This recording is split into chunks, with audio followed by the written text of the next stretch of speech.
Hi, I'm Rachel Hammond and welcome to the 5th installment of our Career Reentry series here at Mom Color Glasses. This week we're talking about interviewing, which can be the most nerve-wracking part of this whole process. So I want to give you some quick tips as you go through before the interview, during, and after to make that interview a success. And I speak a little bit from experience because I just went through the recruiting process with a company here in town. On the other side of the table from a hiring perspective. So it's kind of fresh in my mind as I was thinking about some of these things that I wanted to share with you guys. The first one is to think about before the interview, and the most important thing is to prepare. Now, most of us probably haven't done any interviews in quite a while, so it's worthwhile to do a quick Google search and say, what are the most popular interview questions that I might find? You'll find dozens of websites with questions that you might be asked, and it's good to kind of think through those ahead of time, especially for those of us that haven't been working full-time, and think of some examples from either volunteer opportunities that you've had or church or school or whatever that you can then apply to the questions that they're asking.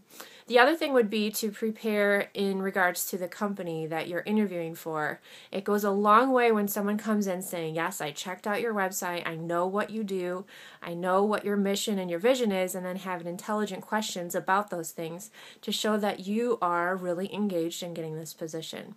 If we move on to during the interview, just a couple of very simple things to think about.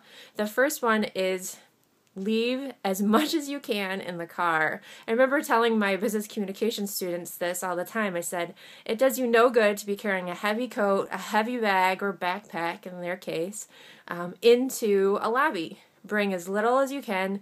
Remember to bring extra copies of your resume, and it just looks simpler. You won't feel like you're tripping over yourself, and then you'll go in feeling more confident and prepared for the interview. Another thing for during the interview is to think about your communication skills. If you're rocking back and forth in your chair, not making eye contact, fidgeting, chewing gum, all those things can be a major turnoff for those people that are interviewing you. So keep those in mind as you go into the interview. And always ask the interviewer a question. Anytime I've been in an interview and someone says, no, I don't really have any questions, that's an immediate turnoff for me to say, oh, this person really doesn't have that inquisitive nature about the position, isn't intrigued, and it just shows a lack of preparation. The last thing would be after the interview, and there are some things you can do there.